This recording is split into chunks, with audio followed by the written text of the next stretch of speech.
Hello dear students, welcome to GATE academy. आज का video उन स्टूडेंट्स के लिए स्पेशली मैं बना रहा हूं जो कि गेट का प्रिपरेशन करना चाहते हैं, अपने जीवन में गेट 2024 या गेट 2025 लिखना चाहते हैं। आज का वीडियो उन स्टूडेंट्स को डेडिकेटेड है। कभी कभी क्या होता है कि हम लोग गेट की तैयारी करने का सोचते तो हैं, लेकिन सही प्रिपरेशन स्ट्रेटेजी न होने के कारण, सही गाइडेंस न होने के कारण, या तो हम प्रिपरेशन स्टार्ट ही नहीं कर पाते, और यदि स्टार्ट कर लिए हैं तो उसको आखिरी मंजिल तक लेकर नहीं जा पाते, बीच में ही हार मान लेते हैं।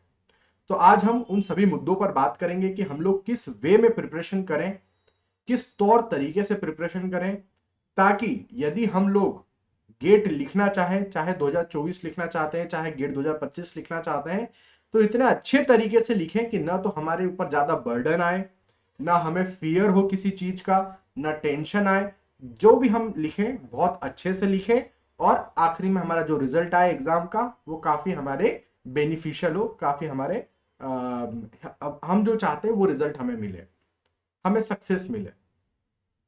कुछ बच्चों का ड्रीम होता है कि हमें सरकारी नौकरी करना है, पीएसयूज में जाना है, तो वो गेट के माध्यम से वो लोग अचीव कर लेते हैं। एक स्मार्ट सैलरी मिलता है, अच्छा रहने के लिए व्यवस्था मिलती है, अकोमोडेशन मिलता है, और भी बहुत सारी फैसिलिटीज मिलती है, गाड़ी मिलती है, और भी काफी सारे अलाउंस मिलते हैं।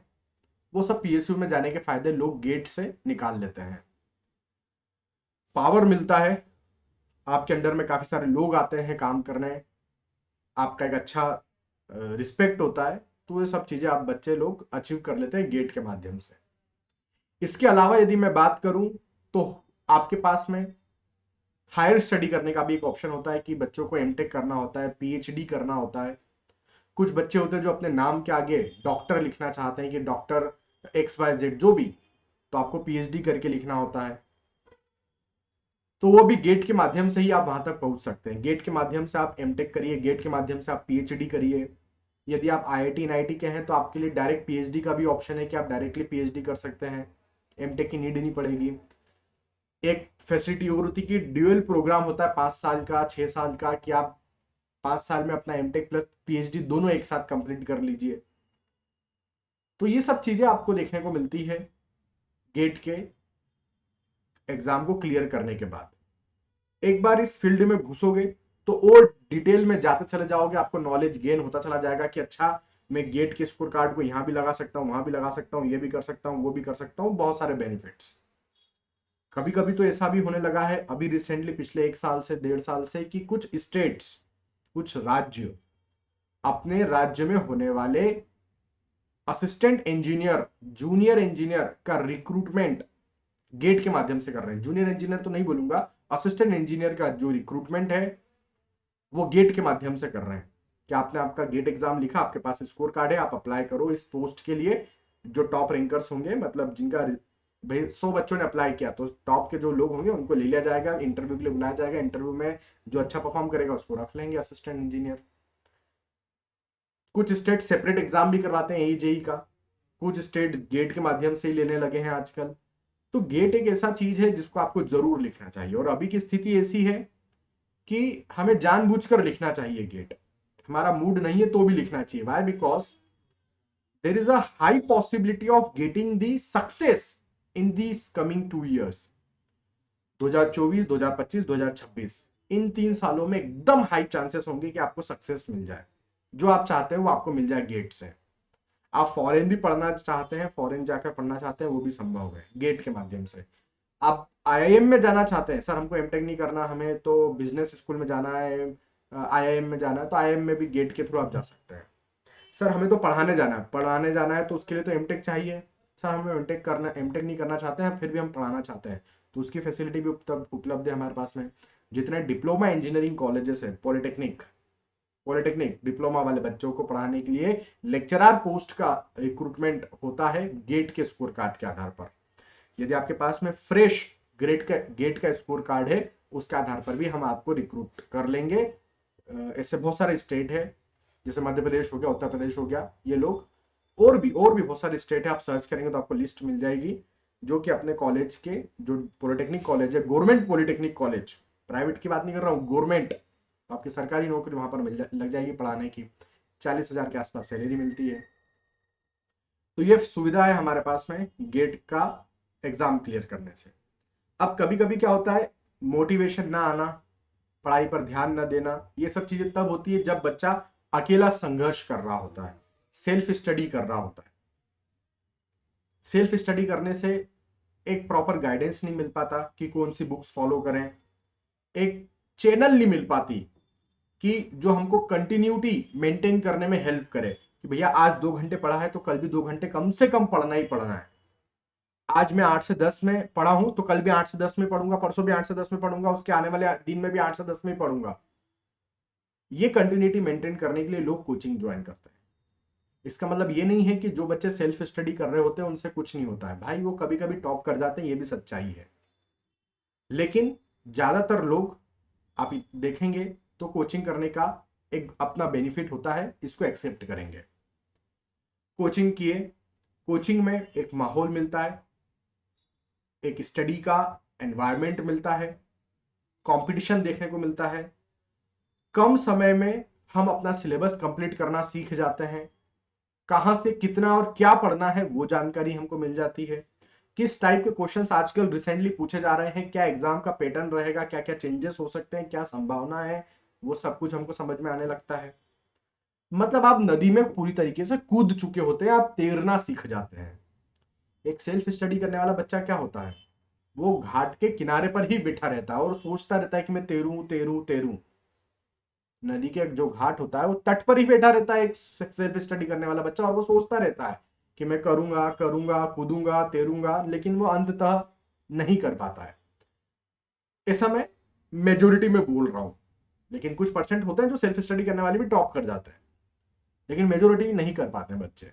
लेकिन एक कोचिंग में बच्चा जो होता है वो एग्जाम की प्रिपरेशन इस वे में कर लेता है कि वो नदी में कूद चुका है पूरी तरीके से और उसके हाथ पांव भी चलने लगे हैं, वो तैरना भी चालू कर चुका है। अब बस यही है कि तैर के इस पार से उस पार जाना है आपको।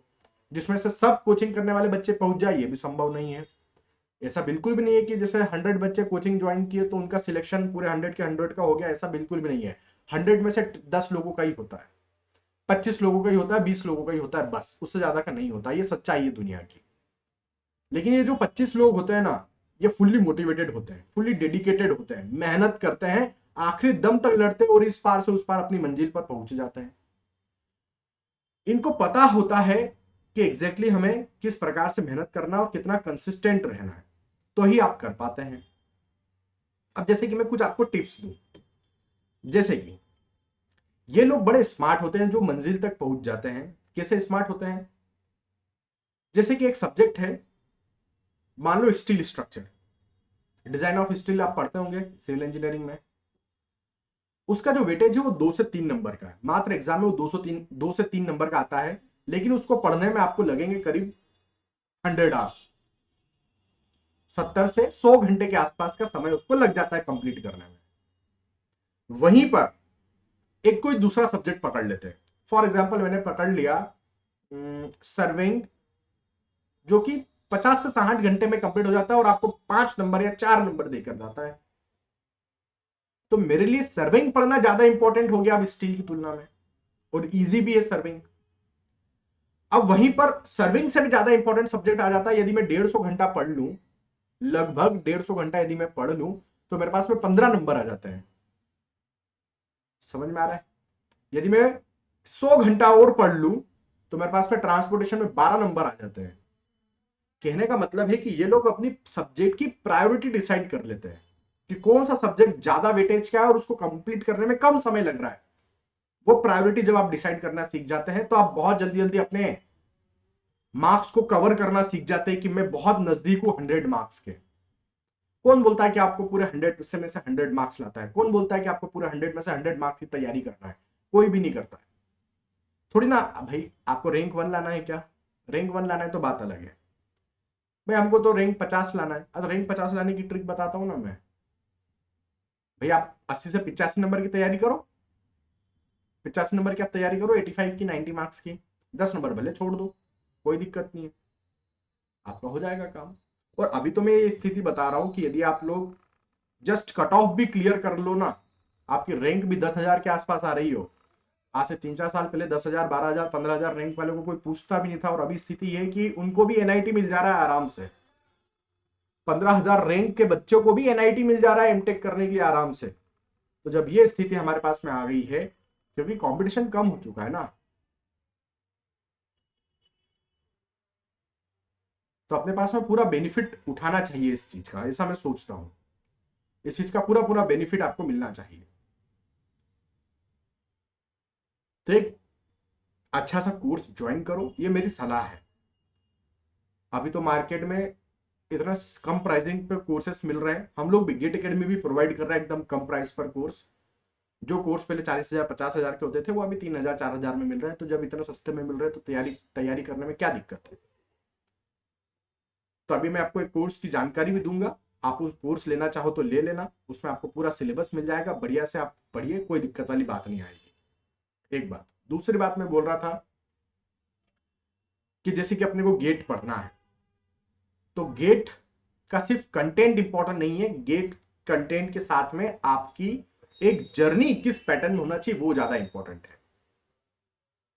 आप एक नॉर्मल वे की जर्नी करेंगे तो आपको मजा नहीं आएगा। आपका एक प्रॉपर शेड्यूल होना चाहिए कि मैं सुबह उठूंगा, थोड़ी देर मेडिटेशन करूंगा, फिर अपनी इस कक्षा के इस सब्जेक्ट का 2 घंटे का लेक्चर अटेंड करूंगा, उसके बाद फ्रेश होऊंगा, नहाऊंगा धोऊंगा, जो करना है वो करूंगा, नाश्ता करूंगा, फिर अगला जो लेक्चर है 2 घंटे का फिर वो अटेंड करूंगा, फिर अपना लंच करूंगा, फिर 2 घंटे का लेक्चर अटेंड करूंगा, फिर अपना रिवीजन करूंगा। जो 3 सब्जेक्ट में सुबह से पढ़ चुका हूं, मान लो मैं 2 सब्जेक्ट या 3 सब्जेक्ट एक साथ चलाता हूं, फिर उसको रिवाइज भी करूंगा। आपको ये गलती कभी नहीं करना है। अक्सर बच्चे क्या करते हैं, यही गलती करते हैं कि वो लोग नए नए सब्जेक्ट्स पढ़ते चले जाते हैं। ये सब्जेक्ट पकड़ा, कंप्लीट किया, रख दिया, ये सब्जेक्ट पढ़ा, कंप्लीट किया, रख दिया, ये सब्जेक्ट किया, कंप्लीट किया, रख दिया। 4 महीने बीत चुके हैं, जो पहले नंबर पे आपने सब्जेक्ट कंप्लीट किया था वो पूरी तरीके से दिमाग से वॉश आउट हो चुका है। ऐसी स्थिति हमें नहीं आने देना है। आप जो भी सब्जेक्ट पढ़ रहे हैं उसको समय समय पर रिवाइज करिए। मैं तो बोलता हूं डेली बेसिस पर जो पिछली क्लास में आप पढ़े हो उसको आप रिवाइज करो, तब अगली क्लास अटेंड करो। जैसे आज मेरा 5वां दिन है क्लास में, तो पिछली 4 क्लासेस को मैं रिवाइज करूंगा, फिर 5वीं क्लास में घुसूंगा। तो सर इसमें तो बहुत टाइम लग जाएगा, रिवीजन में नहीं लगेगा। पहली क्लास को पहली बार रिवाइज करने में समय लगता है, पहली क्लास को चौथी बार रिवाइज करने में समय नहीं लगेगा। 5 मिनट लगेंगे, 10 मिनट लगेंगे, बस, ज्यादा नहीं लगेगा। तो जब मैं 10वीं क्लास में घुसूंगा तो शुरू की 9 क्लासेस का ज्ञान मेरे पास होना चाहिए कंठस्थ। फिर देखो इसका क्या मजा होगा। चुटकियों में आपका गेट क्लियर होगा यदि यही पूरा साल भर आपने पैटर्न फॉलो किया तो। लोग अंत में जब दिसंबर नवंबर का महीना आ जाता है तब सोचते हैं कि सर हमने सिलेबस तो पूरा कंप्लीट कर लिया, मतलब याद कुछ नहीं है, मगर तो किया क्या। सर वो लैपटॉप में क्लासेस चल रही थी उसको देखते थे और नोट्स बनाते चले जाते थे। 12 सब्जेक्ट्स थे सर, 12-13 सब्जेक्ट्स थे, नोट्स बना के रख लिए। देखो सर इतने मोटे मोटे नोट्स हमने पूरे बना लिए। तो भाई अभी 1.5 महीने बाद तो एग्जाम है तेरी, फरवरी में एग्जाम आ जाती है। पढ़ेगा कब इतने मोटे मोटे, एक एक नोट 500-500 पेज का है, 400-400 पेज का है, कब पढ़ेगा। 1.5 महीने में इतनी ताकत है कि 12 सब्जेक्ट से 150-150, मतलब 12 सब्जेक्ट से 500-500 पेजेस की नोट्स है, सब पढ़ लेगा। इसका मतलब है कि पहले से रिवाइज करते आना पड़ेगा आपको, अंत में समय नहीं मिलता है। और यदि किसी तरीके से तुमने रिवीजन कर भी लिया अंत में 1.5 महीने में, तो फिर उसकी टेस्ट सीरीज कब दोगे, जो पिछले सालों में क्वेश्चन पूछे गए हैं वो कब लगाओगे, ये भी तो इंपॉर्टेंट है। इसलिए समय के साथ ही आपको रिवीजन भी करते चलना होगा। समझ में आ रही बात। आपको एक कोर्स की जानकारी देता हूं, मेरे पास में अभी रिसेंटली 15 अगस्त को ऑफर चल रहा है। ऑफर कुछ इस तरीके से है कि आजादी का उत्सव, आप देख रहे हैं सब जगह पर टीवी वगैरह में आजादी का उत्सव की बातें चल रही है। बिल्कुल हम आजादी का उत्सव मनाते हैं। पहले तो मैं आप सभी को गेट एकेडमी परिवार की ओर से, अनअकैडमी की ओर से ढेर सारी शुभकामना देता हूं आजादी के इस दिवस की, 15 अगस्त की। अग्रिम बधाइयां अभी सही। गेट एकेडमी आप लोगों के लिए लेकर आ रहा है रिकॉर्डेड कोर्स। द कोर्स जो कि हमने रिकॉर्ड किया है क्लासेस, उसकी बकायदा रिकॉर्ड की अच्छे से, वीडियो क्वालिटी एकदम परफेक्ट, ऑडियो क्वालिटी एकदम परफेक्ट, लैपटॉप में चला सकते हैं, कोई दिक्कत वाली बात नहीं है। ऑफर 3 दिन के लिए वैलिड है, 14, 15, 16 अगस्त के लिए। प्राइस एकदम ही कम, एकदम ही कम, इतना कम कि आप भी अचंभित हो जाएंगे। लेकिन कितना है प्राइस वो मैं अभी नहीं बताऊंगा, आपको जाना पड़ेगा उसके लिए वेबसाइट पर। गेट एकेडमी वेबसाइट आपको खोलना पड़ेगी, कुछ नहीं करना है, गूगल पे डालो गेट एकेडमी, वेबसाइट आ जाएगी, उसको ओपन कर लेना। वहां पर गेट के कोर्सेस दिए गए हैं, गेट का कोर्स ओपन करके उसकी प्राइस चेक करना। अब अलग अलग फॉर्म में कोर्सेस अवेलेबल है, आप पेन ड्राइव ले लो, जी ड्राइव ले लो। ऑफकोर्स जी ड्राइव सस्ता रहेगा पेन ड्राइव की तुलना में, क्योंकि पेन ड्राइव में तो हम आपके घर में हार्ड ड्राइव भेजते हैं। तो आजादी का ये जो उत्सव है, ये बड़ी अच्छे और खुशी के साथ हमें मनाना है। इस ऑफर को आप इग्नोर नहीं कर सकते, क्योंकि ये एक ऐसा ऑफर है जो आपकी दुनिया बदल सकता है, आपकी जिंदगी बदल सकता है। ऑफर सिर्फ 3 दिन के लिए वैलिड है, 14, 15, 16, 14, 15, 16 3 दिन के लिए सिर्फ ये ऑफर वैलिड है। तो क्यों ना इस ऑफर का पूरा पूरा बेनिफिट उठाया जाए, गेट की क्लासेस अटेंड की जाए, लेक्चर्स पढ़े जाए, वेराइटी ऑफ वर्कबुक्स हम आपको देंगे पीडीएफ फॉर्म में। प्रिंटेड की भी सुविधा उपलब्ध है, लेकिन उसमें थोड़ा सा कॉस्ट बढ़ेगा फिर। तो पीडीएफ फॉर्म में भी आप चाहें तो ले लो वर्कबुक, जिसका आप खुद प्रिंट निकाल लो अपने लेवल पर, नहीं भी जरूरत है तो मत निकालो, पीडीएफ से ही काम चल जाता है। बहुत सारे क्वेश्चन हमने कराए हैं, बहुत प्रैक्टिस कराए हैं, गेट के क्वेश्चन करा रखे हैं, एजिंग सर्विसेज के भी क्वेश्चन करवा रखे हैं, बहुत मजा आएगा आपको पढ़कर। मतलब आप जीरो लेवल पर हो, मेरे कोर्स लेने का एक बेनिफिट ये जरूर है कि यदि आपको कुछ भी नहीं आता है तो भी चिंता की विषय नहीं है, क्योंकि यहां पर टीचर एकदम जीरो से बताएंगे, आपको शुरू से एकदम पढ़ाएंगे। तो ये रिकॉर्डेड क्लासेस होगी, जिसको आप ले सकते हैं अपने हिसाब से, स्पीड बढ़ा सकते हैं वीडियोस की, अपने हिसाब से पढ़ सकते हैं, जब पढ़ना चाहें, जहां पढ़ना चाहें, जैसे पढ़ना चाहें वैसे पढ़ सकते हैं। तो एक टिप ये जरूर दूंगा कि जैसे आप ये कोर्स बाय करेंगे, कोर्स पढ़ना चालू करेंगे, टीचर पढ़ा रहे हैं, कुछ बोर्ड पर लिखते हैं, मान लो एक टाइटल या एक स्टेटमेंट लिख दिया बोर्ड पर, उस सर ने उसको समझा दिया, आप वीडियो पॉज करो, उसको लिख लो, नोट्स बना लो एकदम सफाई से, एकदम सफाई से नोट्स बनाएंगे। फिर वापस वो वीडियो ओपन करेंगे, फिर आगे का कंटेंट सर कुछ पढ़ा रहे हैं, 4-5 लाइन सर ने पढ़ा दी, फिर स्टॉप किया वीडियो, फिर अपने अपने नोट्स बना लिए। मेरा आपको स्ट्रक्चर एनालिसिस मिल जाएगा, यहाँ पर जियोटेक मिल जाएगा, आरसीसी मिल जाएगा, कॉन्क्रीट टेक्नोलॉजी मिल जाएगा, ये सब चीजें मैंने दे रखा है इस कोर्स के अंदर। ठीक है, तो चलो आज की वीडियो को फिर मैं करता हूँ यहाँ पर समाप्त। ये कोर्स एक बार पुनः मैं आपको दिखा देता हूँ कि आजादी का उत्सव है, रिकॉर्डेड कोर्सेस है गेट के, बहुत ही महत्वपूर्ण अपडेट अपने सभी फ्रेंड्स को बताइए 14, 15, 16 अगस्त के बारे में। ठीक है, तो चलिए मेरे सभी गेट एस्पिरेंट्स को, स्टूडेंट्स को ढेर सारी शुभकामनाएं, आजादी दिवस की आपको और आपके परिवार को शुभकामनाएं।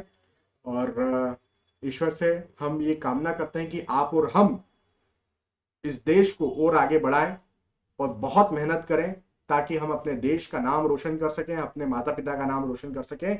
इसी के साथ आज की वीडियो को करता हूं समाप्त। Bye bye, take care.